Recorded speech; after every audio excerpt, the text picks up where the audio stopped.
Hi, my name is Joanna Whitney. I am an intuitive artist and a student of natural law and an energy healer, and we are reading and discussing the Kybalion by the Three Initiates.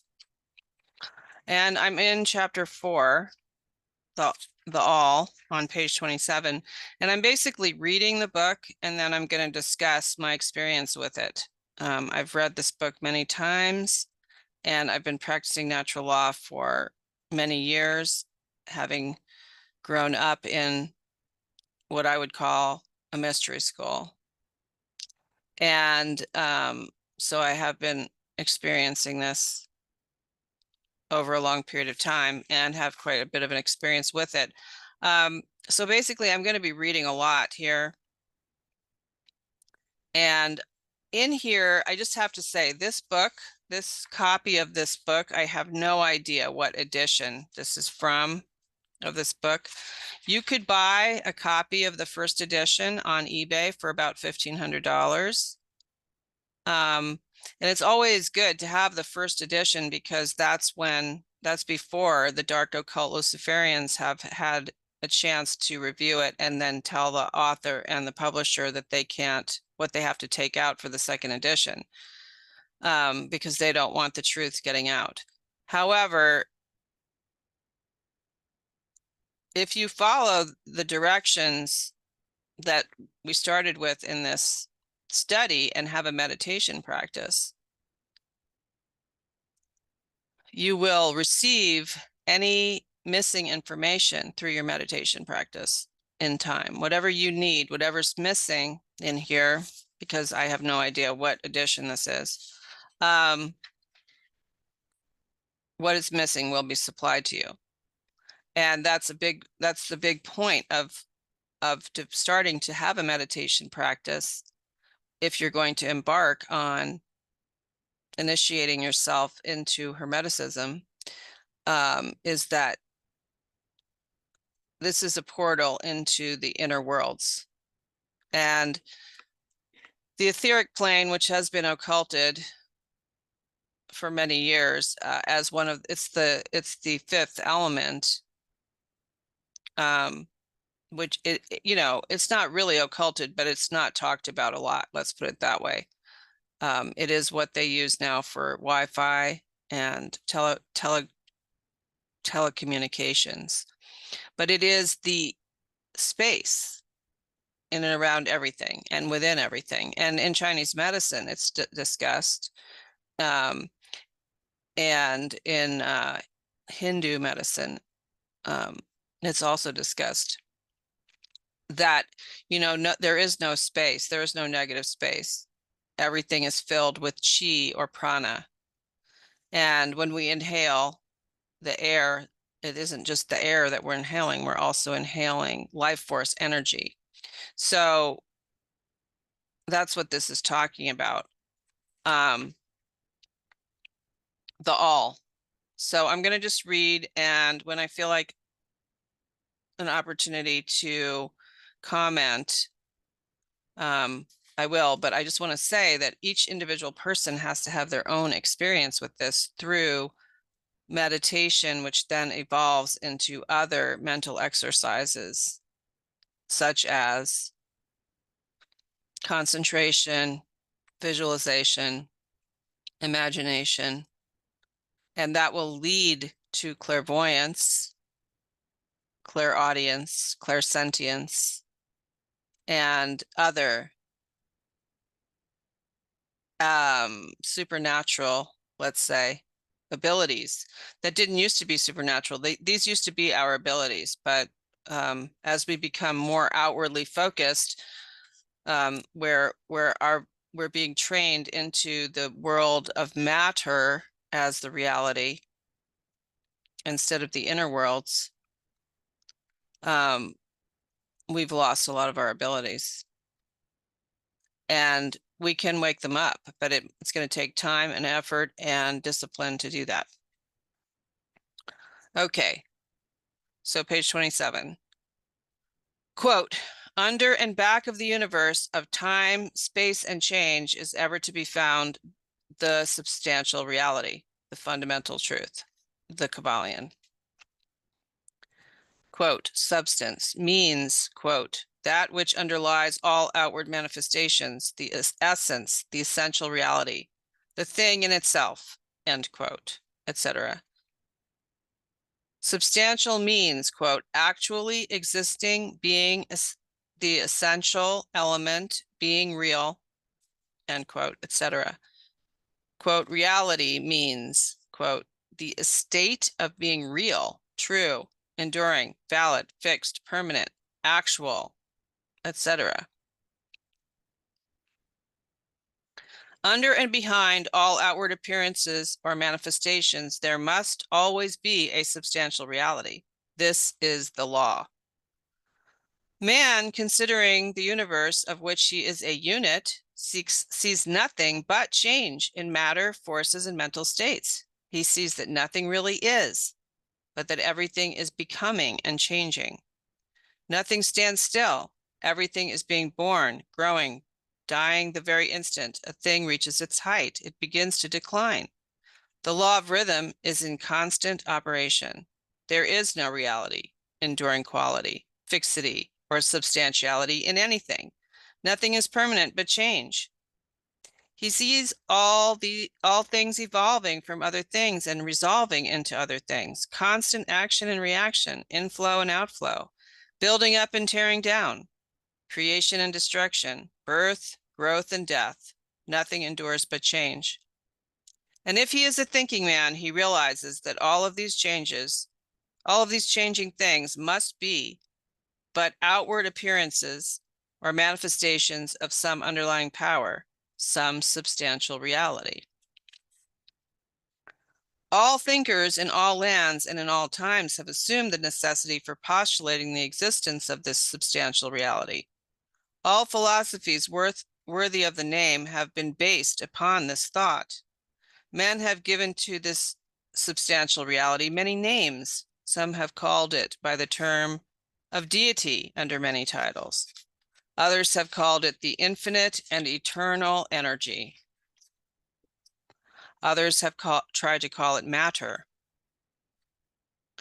But all have acknowledged its existence. It is self-evident. It needs no argument.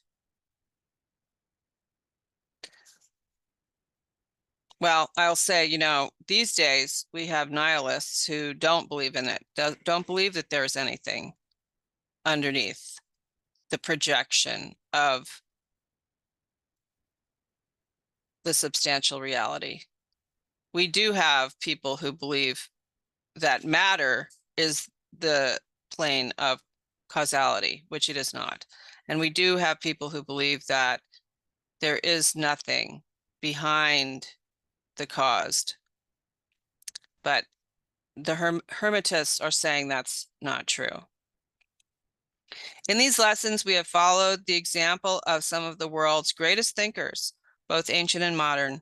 The Hermetic masters have called this underlying power the substantial reality by the Hermetic name of the all, which is all capitalized, which term we consider the most comprehensive of the many terms applied by man to that which transcends names and terms. So the all transcends names and terms because it is in unity consciousness, and it just can't be described, but the all is a very good description of it, they're saying. We accept and teach the view of the great Hermetic thinkers of all times, as well as of those illumined souls who have reached higher planes of being, both of whom assert that the inner nature of the all is unknowable, which is also capitalized. All caps, unknowable. This must be so, for not by the all itself can comprehend its own nature and being.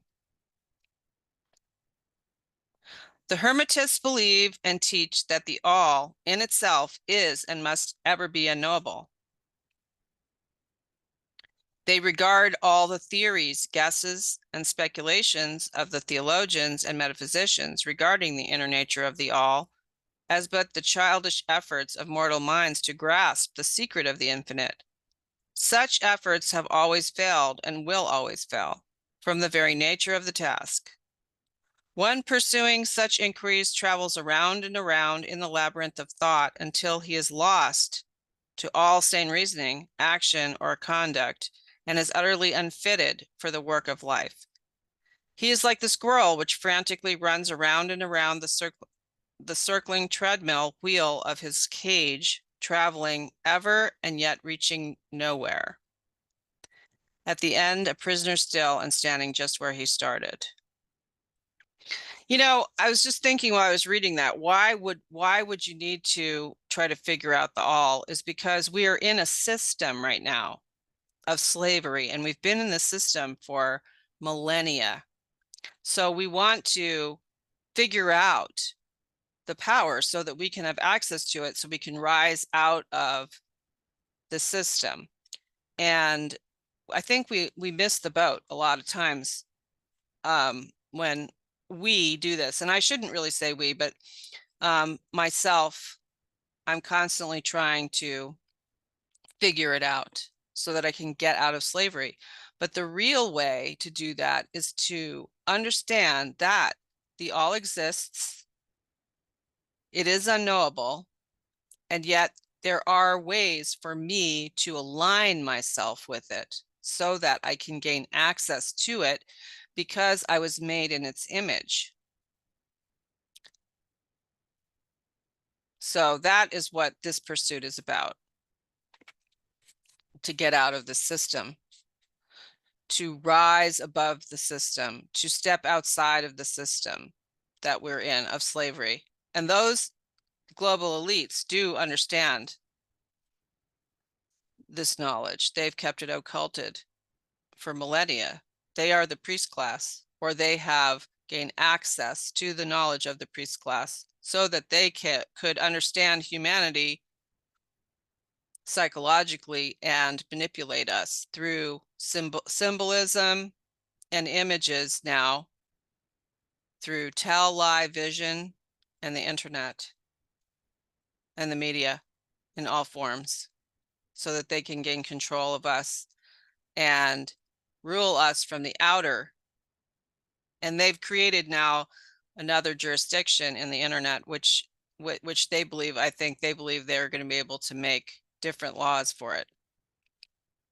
But we can always rise above all of this stuff if we are willing to discipline ourselves and learn the mental disciplines of mentalism, which I've mentioned before. Okay. And still more presumptuous are those who attempt to ascribe the all with the personality qualities, properties, characteristics, and attributes of themselves, ascribing to the all the human emotions, feelings, and characteristics, even down to the pettiest qualities of mankind, such as jealousy, susceptibility to flattery and praise, desire for offerings and worship, and all the other survivals from the days of childhood of the race. Such ideas are not worthy of grown men and women and are rapidly being discarded. Well, that'd be nice, except that they're not. You know, we've learned that the dark occult Luciferians still are sacrificing children, and they still practice many types of blood sacrifice. We know that. And many religions still believe in a tyrannical God in the Old Testament. That's definitely been, either it's like Enlil, you know, the alien from Nibiru, or whatever it is. People are just assigning these qualities to the creator, which the creator would never have, because the creator is in unity consciousness and doesn't have those kinds of human qualities. At this point, it may be proper for me to state that we make a distinction between religion and theology. Now, it's interesting, whoever the author is, in this version of this book, says that at this point, it may be proper for me to take to state that we make a distinction, when it should say at this point it may be proper for us to state that we make a distinction between religion and theology. So again, I don't know what edition this thing is. It could be that this edition is missing a lot of information. So again, if you will meditate and form your own relationship with the all, you will receive any information that's missing from this book because of its translations. I mean, if you go on annasarchive.org, you can download like over 20 copies of the Kybalion, different copies of the Kybalion. And like I said, the first edition is selling for $1,500 on eBay. The first edition is going to have everything in it. And then the following editions will have things taken out of it and it'll be changed. But if you learn to meditate, you will be supplied with any missing information that you need through the ether.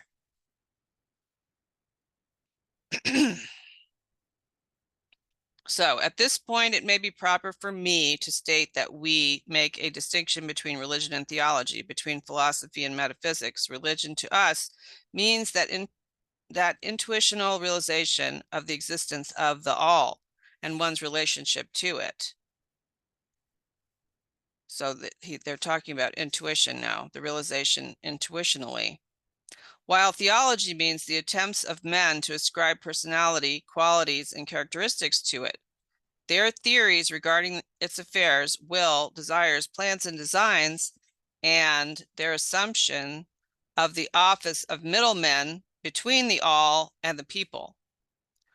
Philosophy to us means the inquiry after knowledge of things knowable and thinkable, while metaphysics means the attempt to carry the inquiry over and beyond the boundaries and into regions unknowable and unthinkable. And with the same tendency as that of theology, and consequently both religion and philosophy, mean to us things having roots in reality, while theology and metaphysics seem like broken reeds rooted in the quicksands of ignorance, and affording naught but the most insecure support for the mind or soul of man. We do not insist upon our students accepting these definitions. We mention them merely to show our position. At any rate, you shall hear very little about theology and metaphysics in these lessons. But while the essential nature of the all is unknowable, there are certain truths connected with its existence which the human mind finds itself compelled to accept. And an examination of these reports form a proper subject of inquiry, particularly as they agree with the reports of the illumined in higher planes. And to this inquiry, we now invite you. So now come 3 axioms. That which is the fundamental truth, the substantial reality, is beyond true naming, but the wise men call it the all, the Kybalion. In its essence, the all is unknowable, the Kybalion, but the report of reason must be hospitably received and treated with respect, the Kybalion. The human reason, whose reports we must accept so long as we think at all, informs us as follows regarding the all, and that without attempting to remove the veil of the unknowable. 1. The all must be all that really is. There can be nothing existing outside of the all, else the all would not be the all. The all must be infinite, for there is nothing else to define, confine, bound, limit, or restrict the all. It must be infinite in time or eternal. It must have always continuously existed, for there is nothing else to have ever created it, and something can never evolve from nothing.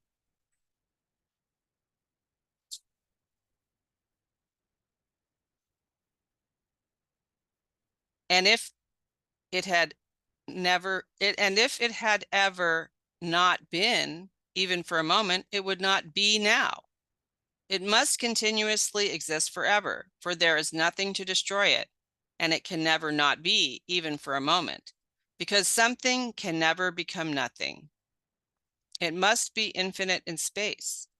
It must be everywhere, for there is no place outside of the all. It cannot be otherwise than continuous in space, without break, cessation, separation, or interruption, for there is nothing to break, separate, or interrupt its continuity, and nothing with which to fill in the gaps.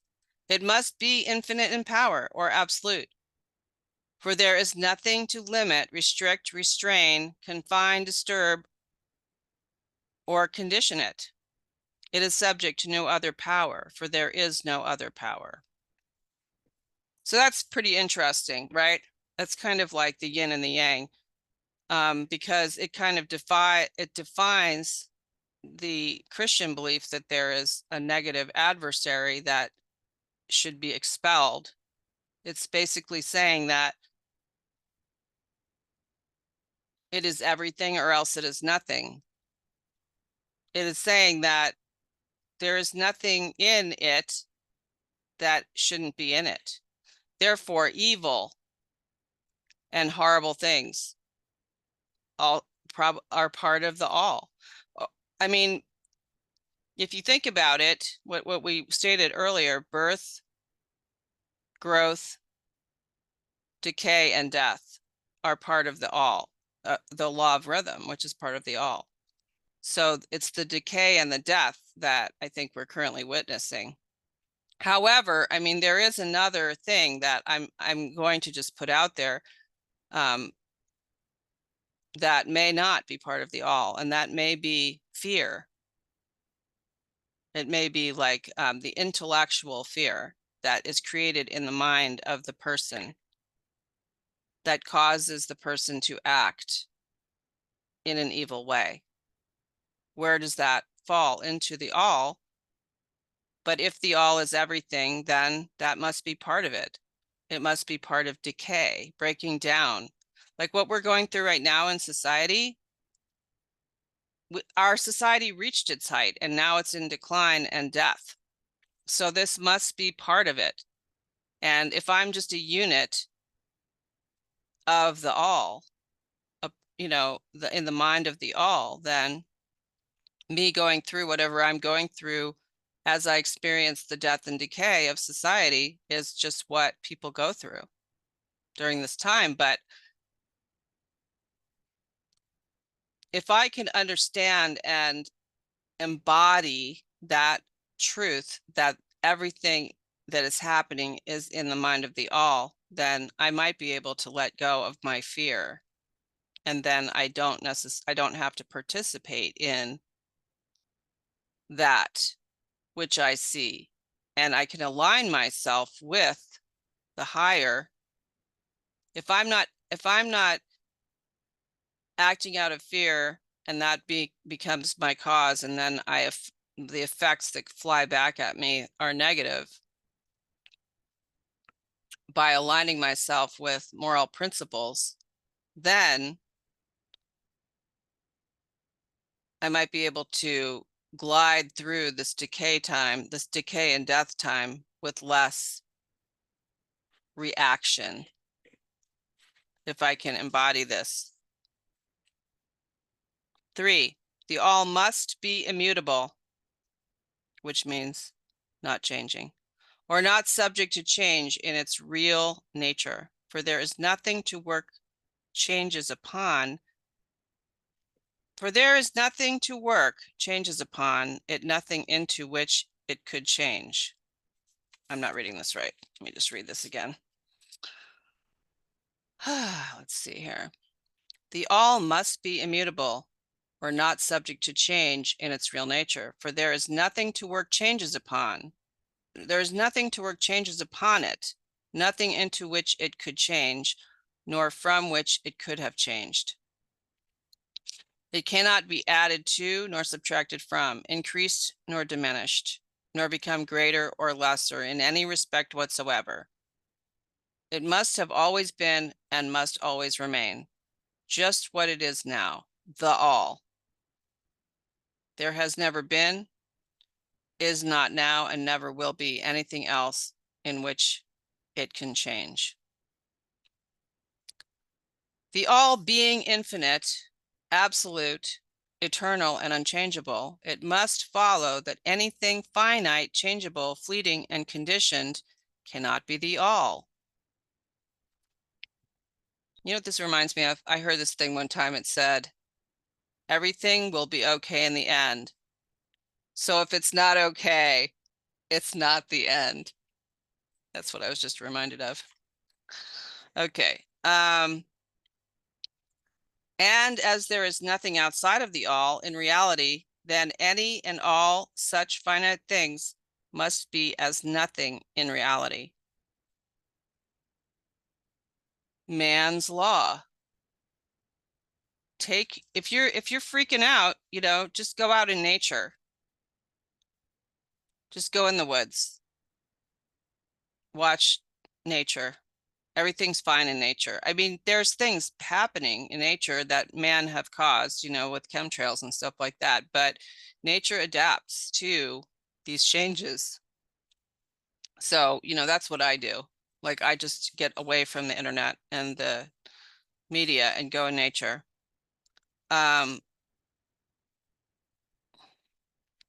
Now, do not become befogged nor frightened. We are not trying to lead you into the Christian Science field under cover of Hermetic philosophy. There is a reconciliation of this apparently contradictory state of affairs. Be patient. We will reach it in time. We see around us that which is called matter, which forms the physical foundation for all forms. Is the all merely matter? Not at all. Matter cannot manifest life or mind. And as life and mind are manifested in the universe, the all cannot be matter. For nothing rises higher than its own source. Nothing is ever manifested in an effect that is not in the cause. Nothing is evolved as a consequent that is not involved as an antecedent. I'm going to have to look that word up.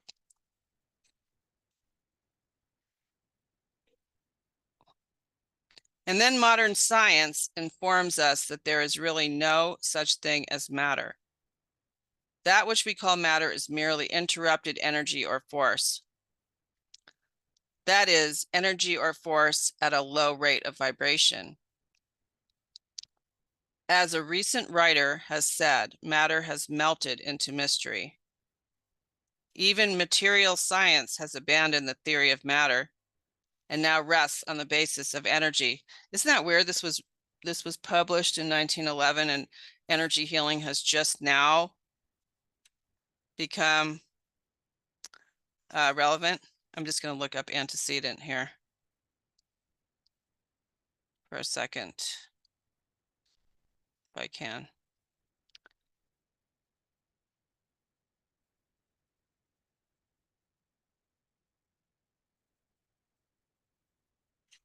What? Antecedent. I must have antecedent. Okay. A substantive word, phrase, or clause whose denotation is referred to by a pronoun that typically follows the substantive. What? A preceding event, condition, or cause. That's better. A preceding event. You can go back. I'm not going to try and go back and figure out where that was. And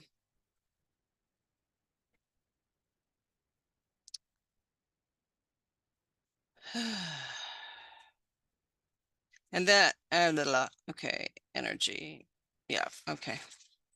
This is the last page. I'm probably going to do another session on this. Then is the all mere energy or force?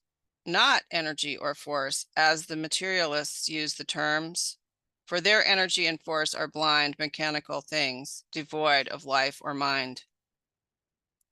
Life and mind can never evolve from blind energy or force, for the reason given a moment ago. Nothing can rise higher than its source. Nothing is evolved unless it is involved.